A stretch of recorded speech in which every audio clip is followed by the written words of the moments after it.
Hey, what is up everyone? Welcome back to Life on the Wrist. I'm really excited to dive into the world of Patek Philippe pocket watches with this incredible early 1920s pocket watch with a 17-line movement. I think Patek Philippe has created some of the best pocket watches out there, and I think now they're starting to get the recognition that they deserve, especially as more and more individuals learn about the history of brands like Patek Philippe. And so I want to show you this really beautiful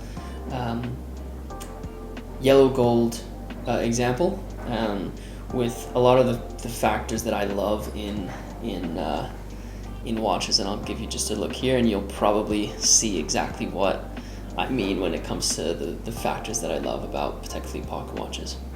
So without further ado, let's get into it.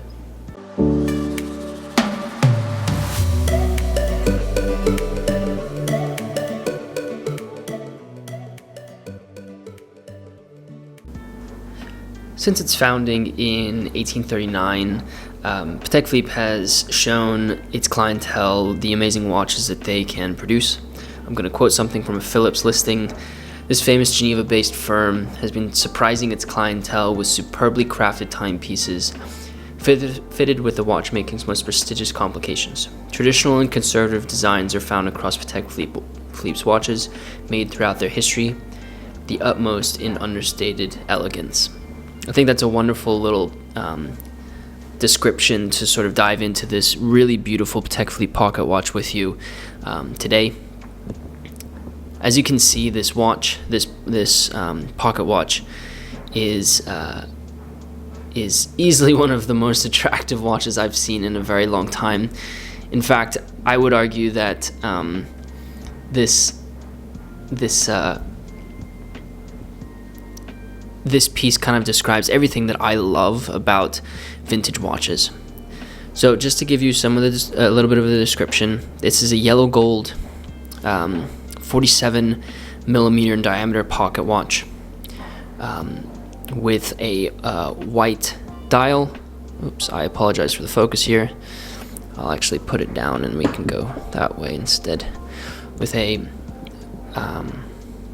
white dial, applied Arabic numerals, and there's a sub-seconds that's sort of sunken into the dial with the sub-seconds at 6 o'clock. You then have these really beautiful leaf hands and the Patek Philippe signature at towards where 12 o'clock is, Patek Philippe in Geneva, Switzerland. This watch is easily one of the most, it really just brings a smile to my face when I do see it. According to the movement number and case number, this watch is from the early 1920s. And what I'd like to do is actually show you the movement.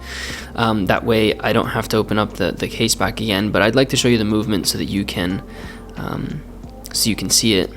So the watch also does have a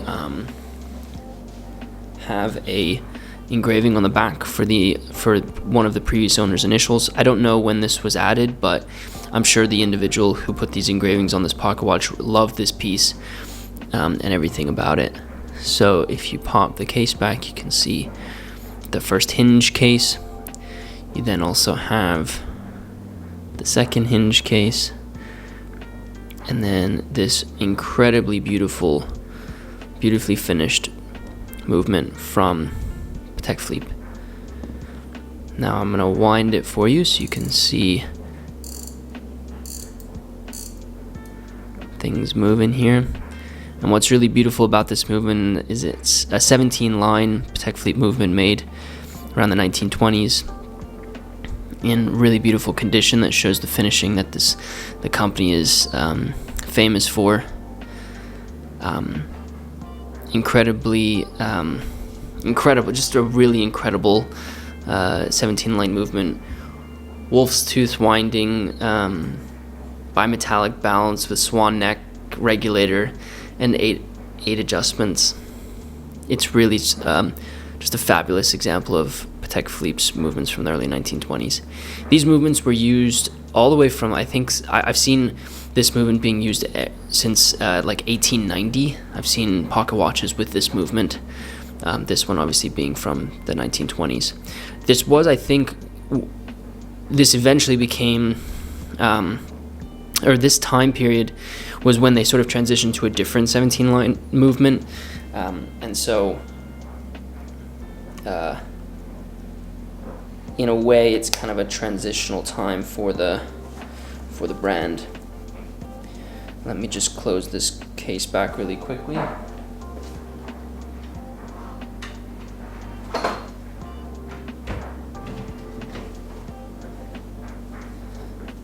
And I can show you the watch a little bit more.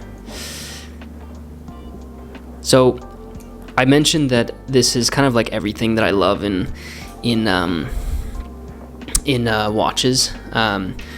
The reason being, I really love simple dials. If you look at some of the other watches that I wear, this is a 6592 from Vacheron Constantin, but I love simple dials, and this one is fairly simplistic. It's a time-only pocket watch, so you only have the hours, minutes, and seconds for this piece. I love how chunky that sounds when you wind it. Yeah, so really love simplistic dials. I also love applied numerals. I prefer Breguet numerals, but this one has Arabic numerals, which I think looks just as good on this pocket watch. And so you have applied Arabic numerals, leaf hands, which also I'm very obsessed with.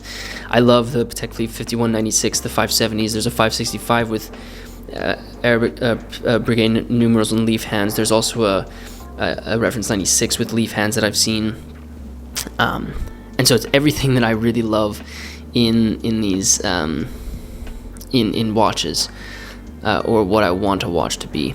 I also really love the fact that the back of this watch has a little bit of oxidation on it.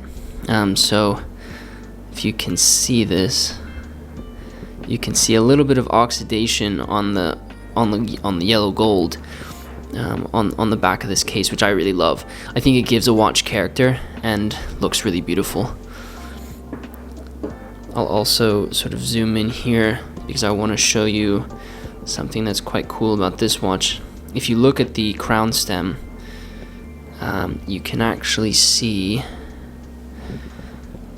you can still see the hallmark on the crown stem, if I can get this to focus.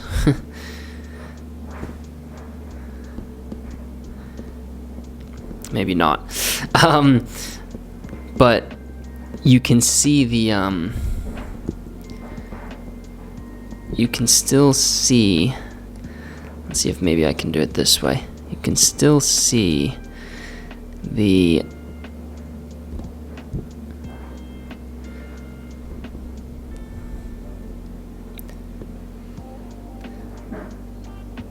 hallmark in the crown stem, which I think shows that, yeah, I do believe this watch has been this pocket watch has been polished. The hallmark isn't as sharp as maybe some other watches. You can kind of see it there, very faintly. But I do like watches that at least are as original as possible. But I do think that there was some polishing that happened. I've covered it extensively, why I think pocket watches are a pretty cool part of watchmaking that you as a watch collector should experience. I've walked around a couple of times with this in my pocket, and it's actually a really fun thing to do instead of wearing a wristwatch, to actually pull this out and use this to tell time. I know that sounds a little bit strange, but you know, my era, we never really have had to use pocket watches. We've always been able to sort of reference our whatever's on our wrist or whatever's in our pocket being a phone. So it was really fun to actually have this. I'll leave some links in the show notes in the description of this video, as well as the article that we'll write about this pocket watch, if you want to reference some of our other articles and videos about where we've covered pocket watches, because I do think it's an interesting topic.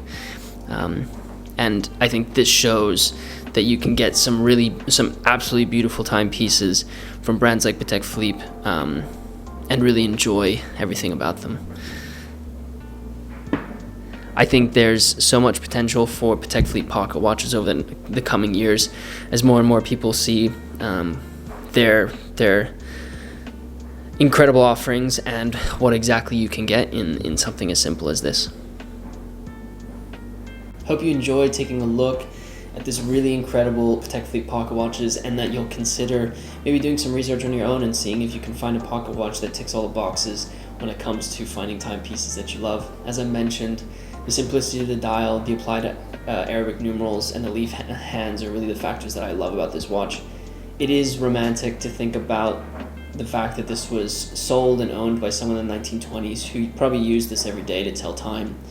I don't know anything about the inscription on the back or who added it, but it allows you to kind of daydream and think about who was the lucky individual who felt that this watch was a piece of their life and wanted to ensure that it lived on in sort of their family's history and put the inscription on the back. I don't know if I'll probably wear this or carry this around with me, but I do think that it's a fine example, and I'm going to treasure it, especially when it comes to how beautiful it sounds when you wind it. As I mentioned in the video, there will be an article on our website if you want to check it out. Go to lifeandthirst.com, and you can go to the editorial section of our website to see the article that will write about this pocket watch. If you are new to the channel, be sure to subscribe and share this with a friend who might be interested in watches. Love to have you guys part of the Life from Thirst family. If you wouldn't mind leaving a comment, let me know what you think about this pocket watch. Do you think Patek Philippe pocket watches and pocket watches from very similar brands are going to get their time over the next couple of years? I think they are starting to get their time and the recognition that they deserve. If you wouldn't mind liking this video, it really does help me out. With that said, guys, thank you so much for watching this video, and until next time.